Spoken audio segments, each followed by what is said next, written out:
This week on What's Your Story, we continue with the story of Dr. Catherine Masitsa, also known as Dr. C, an educator, speaker, innovator, mentor, TV host, and reality star, to name but a few roles. She has reinvented herself many times and continually defies the odds.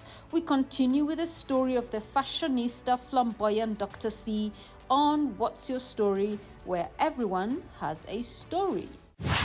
Good evening and welcome to a part 2 conversation of What's Your Story, which we started last week with Dr. Catherine Masitsa. We established that she is first a scientist, okay? That doctor is not honorary, and nothing wrong with that, no shade, but she worked hard for it. She is a doctor, scientist. She worked with, I think it's the biggest pharmaceutical firm in the world, Pfizer, and the European Union, and she is an extraordinary entrepreneur in this country in the fields of wines, weddings, publishing, content creation, and now she is a reality star in the biggest reality show franchise, actually. That's the Real Housewives of Nairobi. Happily married, 21 years, friends with her husband, 28 years, with an 11-year-old girl. And, you know, women empowerment. I'm almost doing the Viva thing. Yes. Welcome back to this part 2. Very refreshing. So let's recap for you a bit where we left off last week. That was part 1 of our conversation, so that you just flow. So just have a look at some of these clips.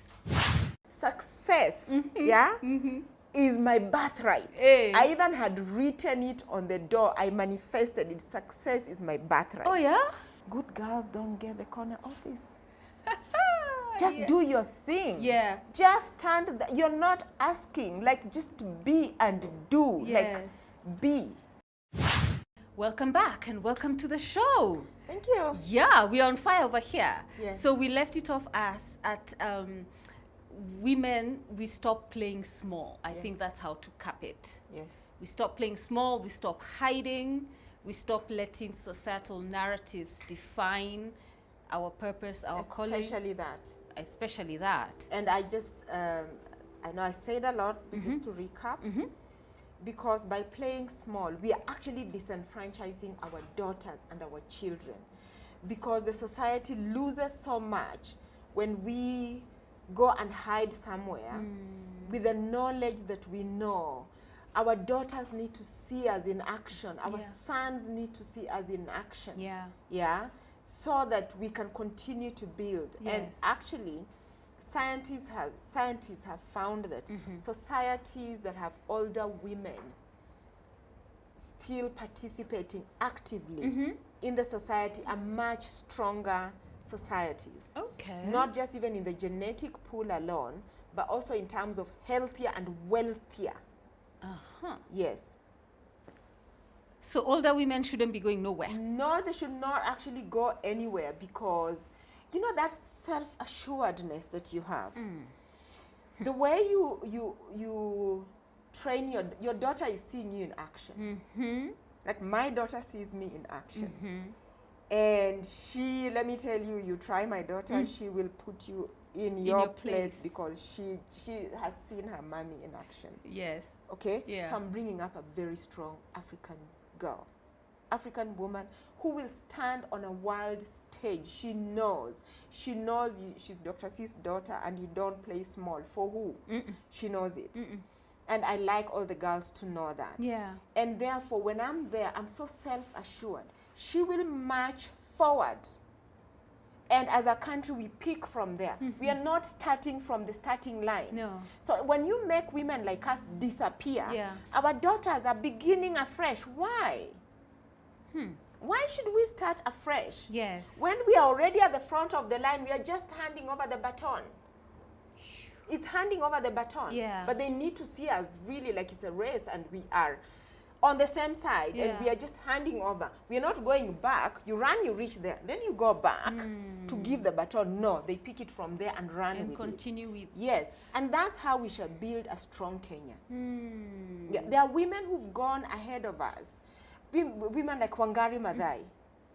you know, I even get goose pimples when I actually mention her. The women who fought academically, in business-wise, like Riria, in the banking, what do we mean we want to disappear? They've done so much work. Yes. We just need to pick from where they left. And our daughters need to pick from the... So there's no disappearing. We are here. And we must talk loudest, be heard. It's a shame if you're disappearing. You're letting those women down. What do you say then to the women who, you know, life has happened to them? See, there's those, and again, I always say it's about perspectives. So when you know, you get a setback and you feel a need to hibernate, and then maybe the plan is to show up again, but then you still stay in hibernation because maybe it's more comfortable, it's less painful. So women who have been through life-transforming experiences that killed their spirits, and they didn't see the need to stay on. What do you say to those women? I say, first of all, I'm sorry that what you've gone through. Not to diminish what you feel and to diminish your story. The first thing is for you to acknowledge that I have gone through this. And for you to realize that you are not alone. And for me, I'm passionate about this because I've gone through things, especially in business. I've gone through, I know a lot of things in terms of, especially in the issue of just financing the business, making mistakes. Like, you make a mistake that should actually break you. But what I can say is that it's a mind thing, it's a mindset. It's what you choose to focus on. What I can tell you is that these things make you stronger. They actually make you stronger. You need to maybe read biographies. And when you read, what made me wake up? I woke up because when I read, in fact, biographies of very many women who have made it, a lot of them have gone through things worse than you that should have actually, they should disappear from the face of the world. And that is how I managed to get up. I'll give you an example. Yes, please. An example are women like Estee Lauder. Know the company, Estee Lauder. It's a big multinational. She was Jewish. She was an immigrant in the US, but she did not let that define her. These are, you can go read about them. It's a big company. People like Martha Stewart, these are women who actually have really encouraged me. They went through a lot of things, but they choose to wake up. They don't let those things define them. That is just the beginning. So it's how you choose to see it. And if you notice, I'm calling very, very foreign people. I read their autobiographies. These are the women who made me wake up. But there's women like me. If you watch some of these shows, even on this show, I've been very open with my stories. This is why I will share. Okay, I've received letters from auctioneers, but I was not auctioned. But I think I want to talk about how to deal with that. Because on the Monday paper is full of these people. I've received letters from banks, like, if you don't do this and this and this and this. I've been turned down many times. And that's why I tell my story, because I know I'm building the nation. Because somebody else will read my story. I know that, what, Dr. C woke up. That's why on one of the shows, on the Real Housewives, I actually rock up with the titles of my homes. Because somebody accused me, oh, you don't own those homes. I said, no, I own them. This is my title. Why? Because I'm not a slay queen.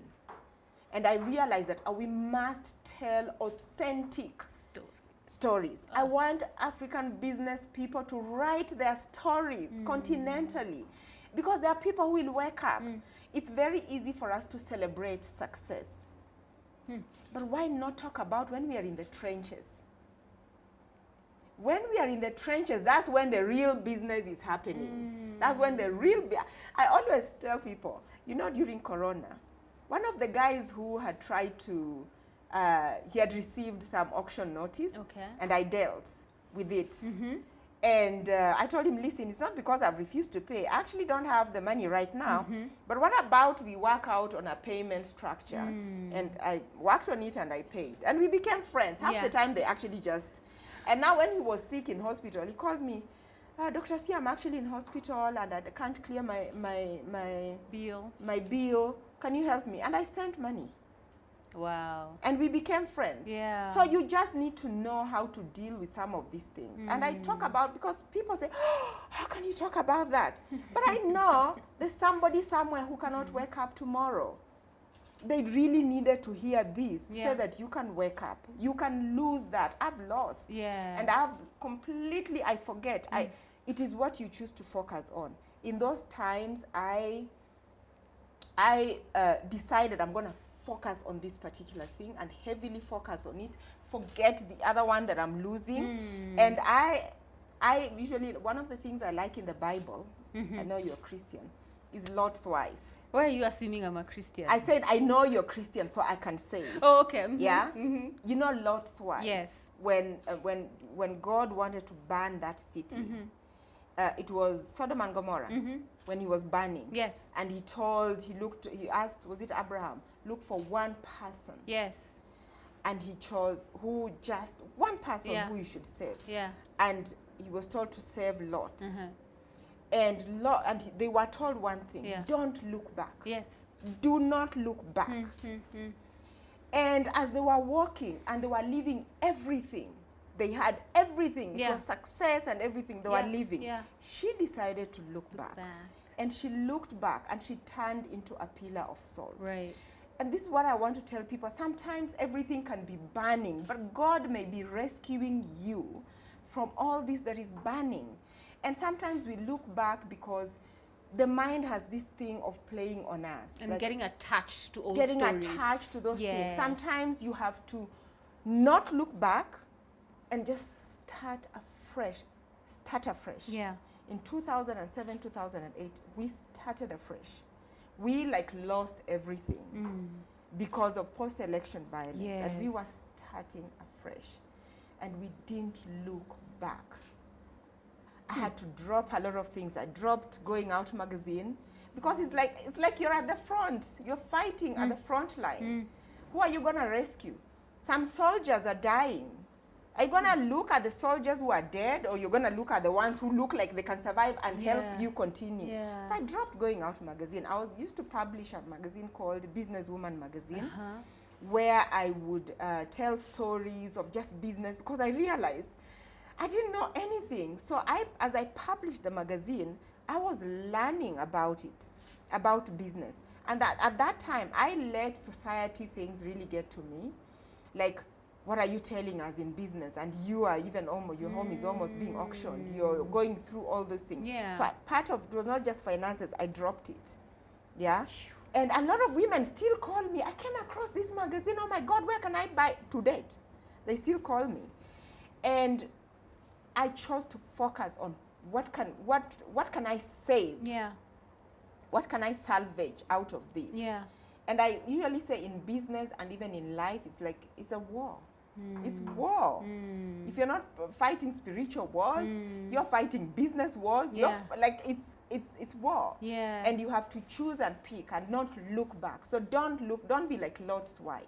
Don't look back, because God is preparing you for a new something He's worked out for you. So always, if your mind is taking you back, just remember Lot's wife. Yeah.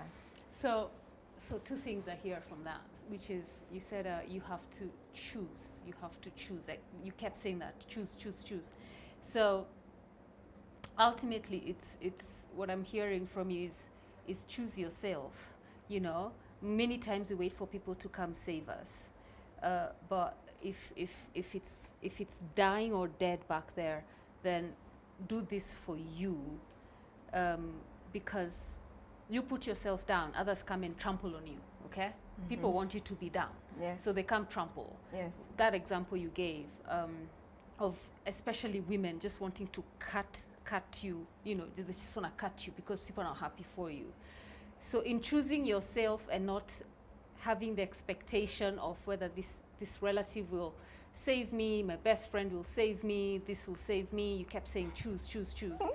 Why are you laughing? I'm laughing because nobody's coming.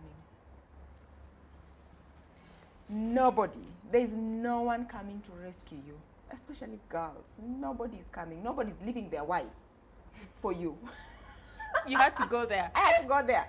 Nobody's coming. Nobody's coming to tell you stop watching TV. Nobody's going to come and tell you wake up. Nobody.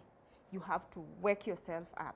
What is coming to my mind today was my daughter's prize giving day and speech day at her school. Yeah. So obviously she's grown. She's in the school choir and they were there and they were singing.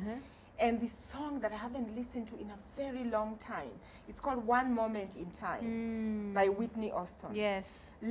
I was listening to the words. They're so profound. Yeah. There's this one moment in time and you're facing with destiny. Yes. And there's this thing you need to do because it's going to define your destiny. It is this one moment in time. What is it you're meant to do? What is it you're meant to do? What is this one thing you need to do that is going to define your destiny? Do it. Choose you and do it. Because no one is coming to rescue you. No. And every time I've had to think about that. Yeah. And every time I'm choosing to be shameless and knock that door. Yeah? You throw me out. I'm going to come back through that pinhole. Like there's that moment in time when you have to choose you. Because you know what? You're facing with destiny. Yes. And that destiny is your life. It's your future. Choose you. Yeah. How do we know? You. How do we know? How do we know? Because at times we miss the moments. You miss the moment. Sometimes you're in the presence of greatness. Oof, yeah. You're in the presence of greatness and you're scared. Say today, you're meeting investors and you're scared to even just walk in. You're seeing that important person you need to talk to.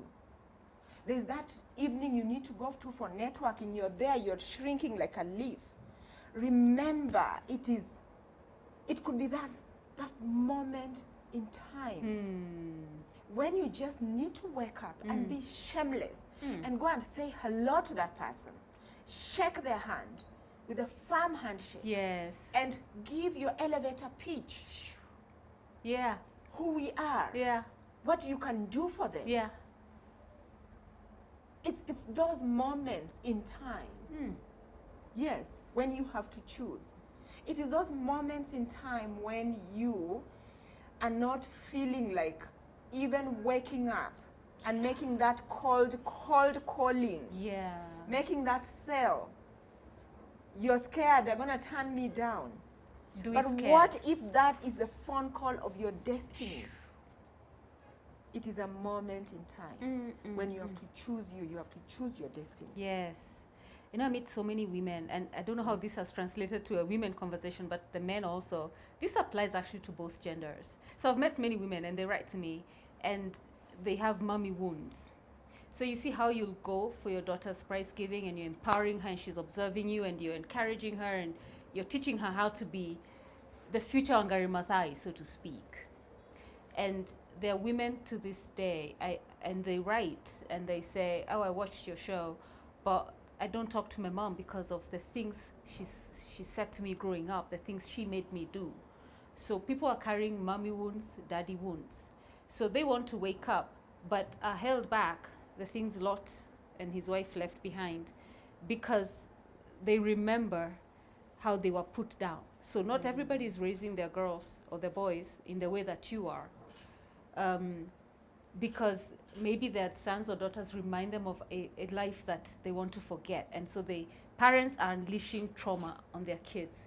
They grow up and they don't want to be anything. They can't even observe moments in time because the wounds are still very fresh. Who are you talking to in this case? Those women, before we take a break. So number one, suffice to say, I didn't have the greatest relationship with my mother. my own mother, so I know what they are talking about. And because I was raised by my father, I got to know my mother when much later in life. But what am I saying? My advice is that we have to cut them some slack. These women, our mothers, lived in a different time when they were not. Imagine you couldn't even travel without your husband. You couldn't even own a title. The world was bad to them. It is not their fault. It is really not their fault. So we have to unlearn those things, forgive them, because now we have our daughters and we cannot pass the same wounds. Acknowledge that we are hurt. Acknowledge that we are pain bodies, and acknowledge the things that have hurt us and not pass them to our children, to our daughters. So for example, this thing of body shaming, don't say anything to your daughter, especially don't comment about her body if it is not positive. Don't say it. Don't say it. Because sometimes we say it and we are not. We are not. We are from the generation of where our mothers actually told us, some of us, like, you'll not amount to anything. How ugly you are. How I don't know what. And don't pass those things to your children. And you know, it's not about, especially when it comes to school and performance in class. It's really, we have to, children must find themselves. They don't have to be competitive like we were meant to be, like you must come number one. They'll find themselves. So we are the generation. We are the chosen people that we must change. We must, it's the buck stops with us. We must be the ones to stop. Yeah, we have to acknowledge and learn. Go for therapy. We are living at a time when there's therapy. Go for therapy. And there's no shame in going for therapy. There's no shame. Let's not, we are pain bodies. A lot of us are pain bodies moving around because of what our parents went through. They didn't know any better. Our mothers did not know any better. They just did the best they could do. They were scared for us. They were scared. If you're too vibrant, if you're all over, who's going to marry you?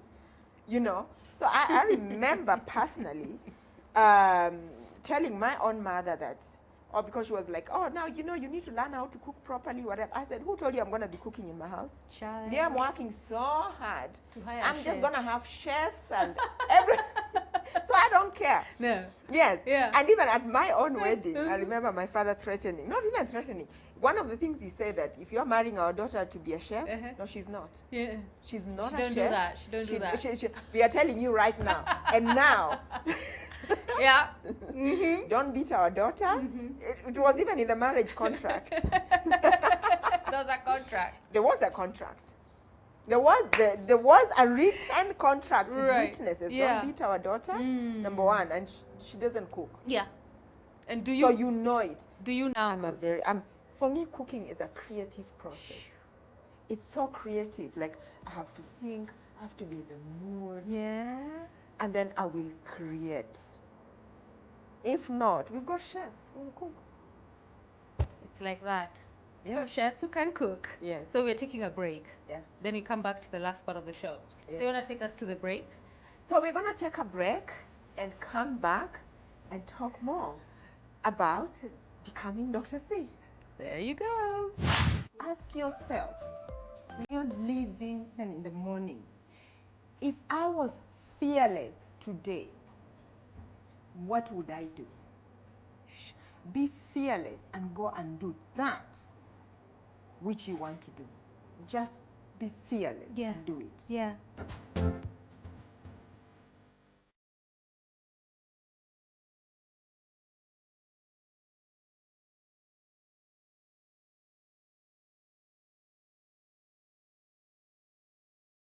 Welcome back from the break. This is What's Your Story? I'm Catherine Mwangi here with Dr. Catherine Masitsa, popularly known as Dr. C, the biggest reality star in the biggest reality show in this country. That's the Real Housewives of Nairobi. And of course, if you've been following this program, especially the last part and last week's episode, you can always catch that on YouTube to get to know more about her. But we're on the last leg of this conversation, and I just want to know, being Dr. C. Sounds very, being Dr. C, what's that like? What's that even? You tell me. I love it. Yes. I just love it. It feels good. It's a good brand. And you're a brand person. Yeah. So, but tell me more about, being Dr. C.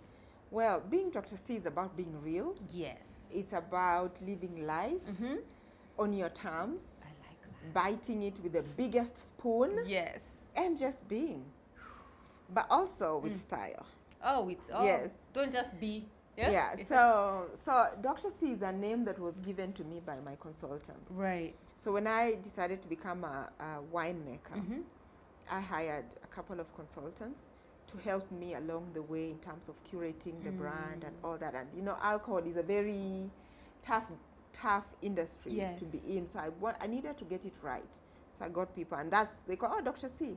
And it just became Dr. C. Yes. So when I got on the show, everybody now calls me Dr. C. Yeah. It's like people have forgotten completely that there was another Dr. Catherine Masitsa who existed. Or Samantha. People call you Samantha even. Yeah, but now everybody calls me Dr. C. Yes. And this is what I tell you, that I believe in a bigger being, in something bigger than humanity.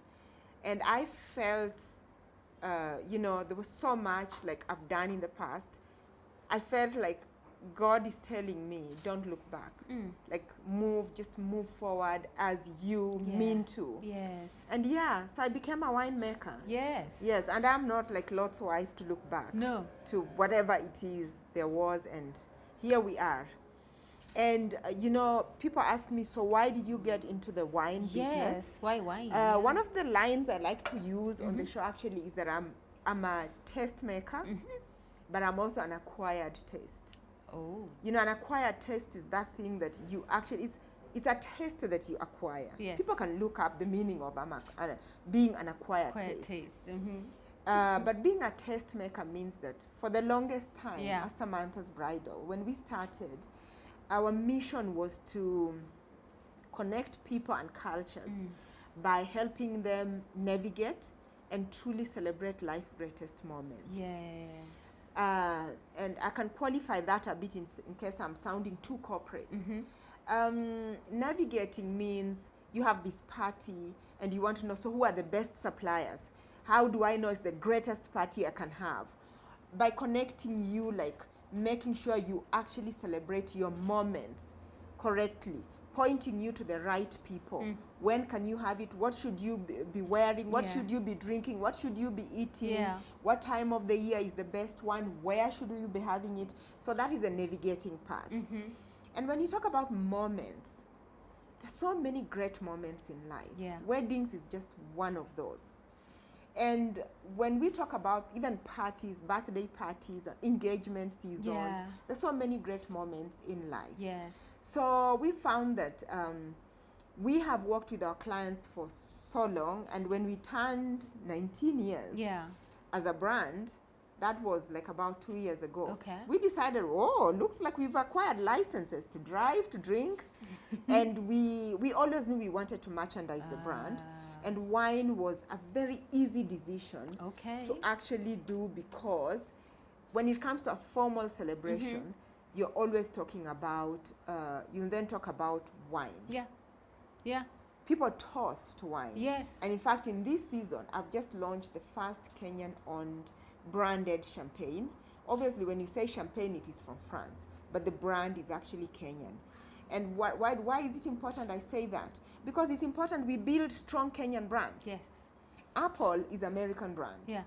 But it's made in China. China? All over, with some products from DRC.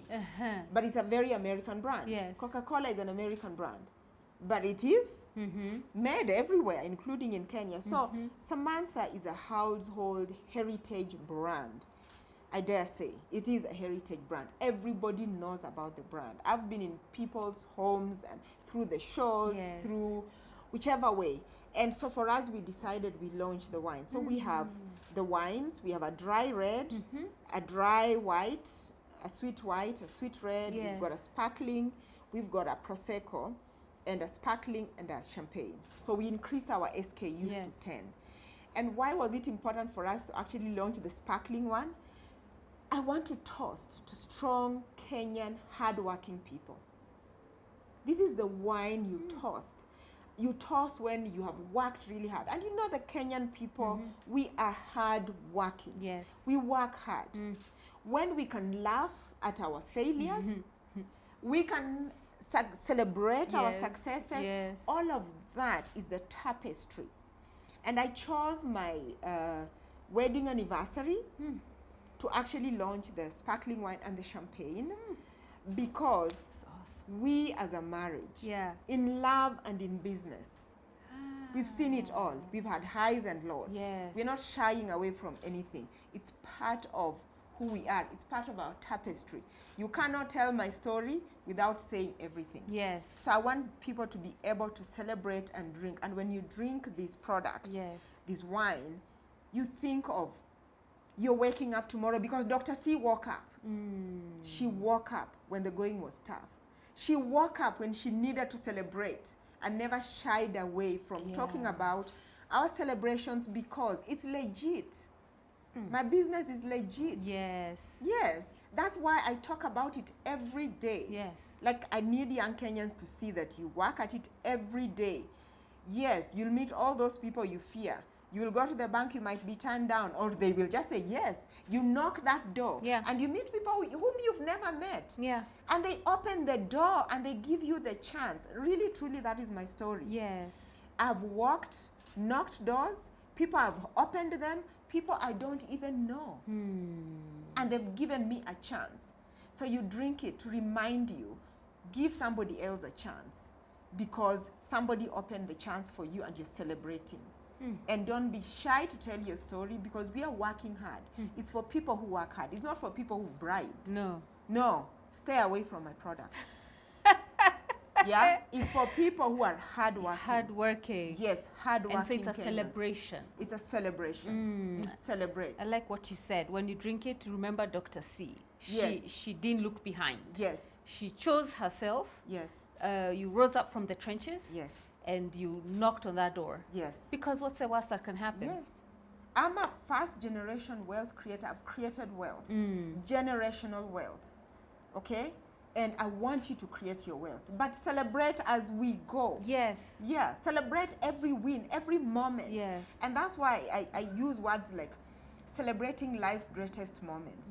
That greatest moment does not have to be a wedding. No. It can be that moment when you choose, you know what? I'm going to walk to that person and ask for that opportunity. Yeah. I'm going to pick up the phone and call. Yeah.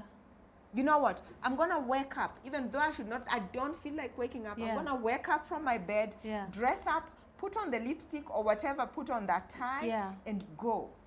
And give yourself that chance. Yeah. That moment, I want you to celebrate it. And even if you get a no, you still celebrate yourself because you woke up and Just knocked because on the you door. tried. Yes. You tried. And you know what? When you get a no, you need to celebrate that no. Because you know what? It means you tried. Yes. There are people who haven't even started. You've discovered one way of how not to do. Right. Yes. So it's an opportunity to discover another way, Yeah. a different way. A different way. I like that. So it's not just, about, yes, I'll tell you, we are truly inspired by those picture perfect moments.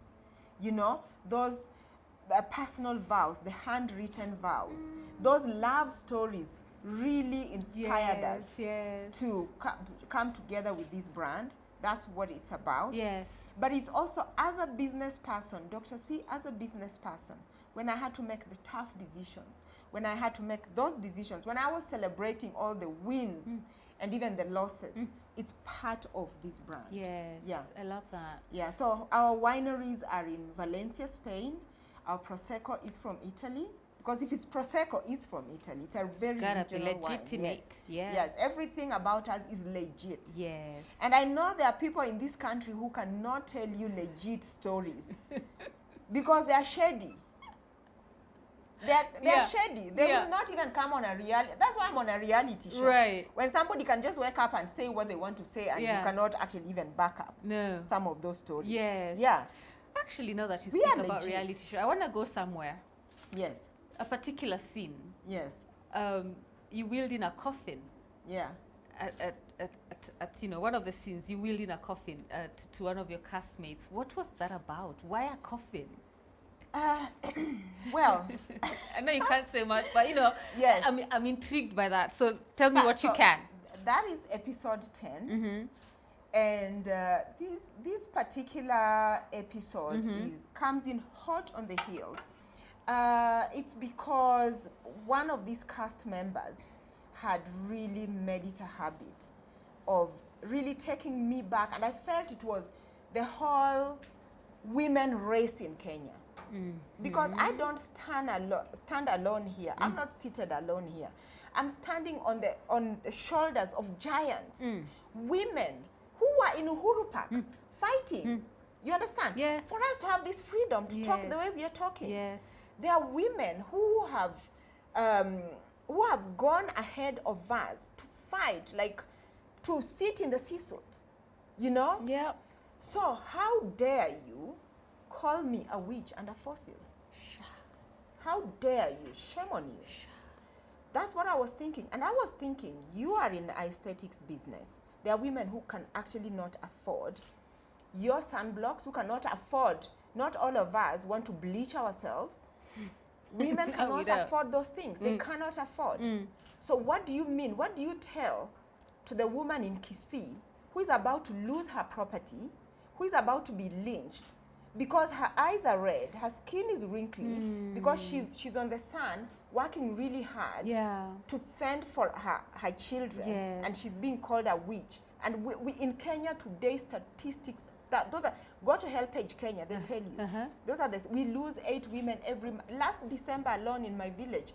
A 50-year-old was actually lynched. So people just came because they think she's a witch. So how do we, as Kenyan women, stand on a platform like that and start calling each other witches and fossils?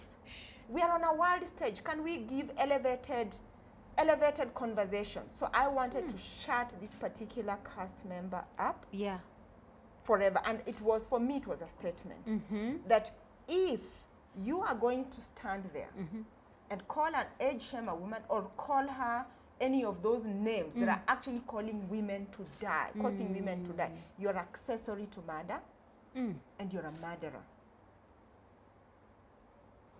And you can hear me clearly saying, you know what, you are a murderer. Take this coffin, put it as a memento in your house to remind you. Because we can murder people with our language. Yeah, words are powerful. Words are powerful. Words are powerful. You can murder people's careers. Yeah. By just locking them out, by not sending by just calling them names. Yes. We see it all the time. Yeah. Women reach a certain age and like, oh, you're too old, younger ones are coming. Yes. But in this case, I just was thinking about women like us can fight for ourselves. We can get a whole PR team to put out there and say, look, Dr. C is like, we can deal. Yeah. But what I'm talking about that woman. This is the language people use to disenfranchise widows. Yeah? The older people in this country, they're being disenfranchised because of the statistics are dire. Yeah. When you actually just do a very lazy Google search, women witches in Kenya and how they. So I'm just like, no, we cannot. So for me, I know a lot of people found it very drastic and very dramatic. Out of this world. Out of this world. And you can see the person really loses it. But this is what you do to drive the point home. Passing on a message. Yeah, in it a was very, to pass very, on a very message. And strong anyone way. watching, they should shut up. And never, ever age shame and or body shame or call women those names. And those people disenfranchising women, just know we are coming for you. Of their properties, of their... No, we can't as a country. I hear you. Yeah.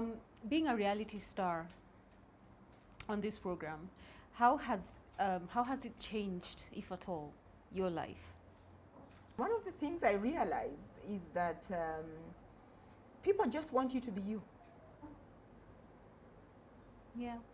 People want you to be you, and the fact that sometimes you can see maybe a cast member doing something that is not them. Yeah.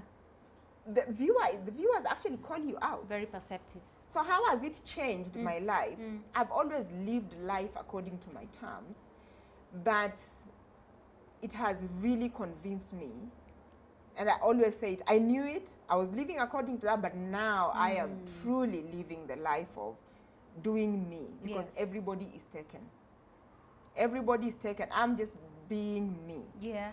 But the other thing I've actually realized is that people actually believe in terms of somebody can actually come and say something about you. Yeah. Or people see you the way you're on a show. Yeah.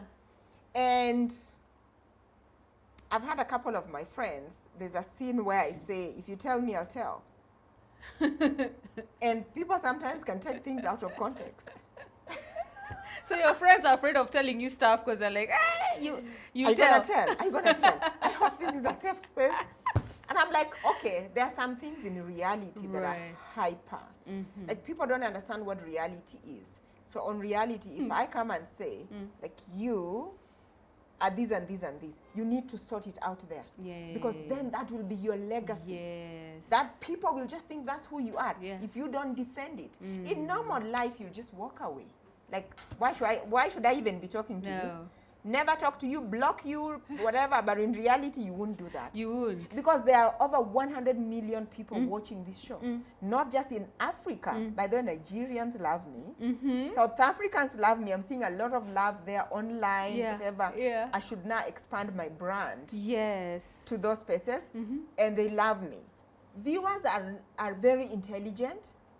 Yeah, even if somebody is saying things about you that are not true, and you have been true, and you are living your true north, you know your true north. I've been true to Kenyans. You know, you have interviewed me even before my wine days. So we've walked the journey of being in media from those days, and I've been true to Kenyans, and Kenyans know. So they don't judge me on some of the things that are not true that I said about me on the show, or sometimes when I lose my temper. They cut me graces, like, even me, I would lose my temper. And they're buying the wine. So we are listed in most of the retail stores. So reality TV actually works. TV works. It does. TV works. Yes. So, I mean, you have like, what, 12, 13 acts, remembering what you said last week at the start of the show. So, obviously, you're enjoying life as you should. You've worked hard. You've created wealth. Great goings on, the family front, business front. You're now enjoying the fruit of your labor, so to speak. When we sit here again in a few months' time, what new acts will we be discussing? Oh gosh, what new acts? Actually, I feel this is a time to cement my legacy. Oh. Yeah, it's a time to cement my legacy. But I usually go with the flow. I go with the flow. You know, I launched a gin, Dr. C gin. I am involved in a lot of, I sit on a lot of boards. I have a foundation. I call it the beginning of life's greatest journey. And in this foundation, I deal mainly with people who are starting over. And starting over can be that you've just been retrenched. Starting over can be that you just need to start over, because I've started over so many times. People just don't realize it. So many times. It helps that you have a brand. And sometimes, brands are like this, like this, like this. And I've had to start over many times. And I feel so that there are people who are starting over because their marriages have just... And they need tools and skills to be... So I have a team of people that we work with. And that's a foundation that I feel I can contribute more. I can be more part of. And I can really give my all, because I've started over. And I know I can empathize. And empower at the same time. And empower, So I'm putting a lot of my time there. I agree. I agree. And that's a wonderful place to close. But I always give my guests an opportunity at 2 minutes and you just flow and you leave them with, you know, a take home. You've dropped so many take homes last week and today. Yes. And 2 minutes, what is that punch you want to just like, this is Dr. C speaking to you and this is what I'm saying to you? So, Dr. C here. What am I saying? I am saying that I am an entrepreneur. I have built my business from ground up. I know how to build a business in this country. I know how to make it work. I know how to motivate myself and to start again. And I'm saying that you can build a business in this country and it can work. Just a few things, we need to get it right, but even right now, it can work in this country, in this Kenya here. We need to build strong Kenyan brands. We need to buy Kenya. And I'm your home girl, raised in the village. I have built a brand called Samantha. There's Samantha Wines and Samantha's Bridal, you know it, okay? I'm saying that it can work in this country. So let's make this country work because it can work. I'm a living example. And I say it true, I celebrate my success, but also my failures. I've been true to you for the last 20 years. I've graced your TVs. I'm still on Let's Be Real. I hope you're watching it also. And I'm as real as I am. So buy me. If you go to the supermarket, buy me. I'm selling. Buy me. Samantha. I like that. Buy me. It's a heritage brand. And buy Kenya. Let's build Kenya. I love it. You're phenomenal. And I celebrate your successes. Thank you. And your fearlessness. You know, I know you call it shameless, which is true as well, but you have to have a certain degree of fearlessness to just wake up and choose you. Yes. And can I say something? Yes, there? Of course. When you're feeling maybe scared about something, yes. I want to tell to the yes, viewers, ask yourself, when you're leaving, even in the morning, if I was fearless today, what would I do? Be fearless and go and do that which you want to do. Just be fearless and do it. Yeah. Do it afraid. Yes. Dr. C, such a privilege to have your notes, your story. You have blessed my life. You have given me so many stories, you know, over the years. Do you still plan weddings? Yeah, we still have a department that does. Right. We have expos. Our next expo is in February next year. Okay. We still do the luxury showcase. Yes. We still do everything. These are additions. Oh, okay. There's a reason I asked about weddings, but maybe that's for off air. Well, it's good to manifest. If we are talking about the same thing, let's manifest. Let's manifest. Yes. Okay. Yeah. Good. we are manifesting. We have to, you know, we never stop talking, okay? Yeah. So we want to say good night. This have been incredible episodes. The first aired last Wednesday. Today was just a culmination. I know we'd even have had an opportunity to do a third one, but hey, maybe some other time. We thank you for your, you know, just patronage and tuning in. Should you have missed any of these episodes, they're up now on our KTN Home YouTube channel. And Dr. C's social media handles are? At Catherine Masitsa Rosa, Dr. C, Twitter and Instagram and YouTube channel, Samantha's Bridal. Yeah. At Samantha's Bridal. Yes. Yeah. And you know, she also has one of her acts is a matchmaker. So most of you write to me saying, "Oh, all those guys you bring on your show," and I'm like, "Yeah." They put their numbers and emails there. So matchmaker extraordinaire is over here. Yes. So find out on social media. Matchmakingafrica.com. Oh, matchmakingafrica.com. Yes. There you go. Until next week, you take care of yourselves and good night.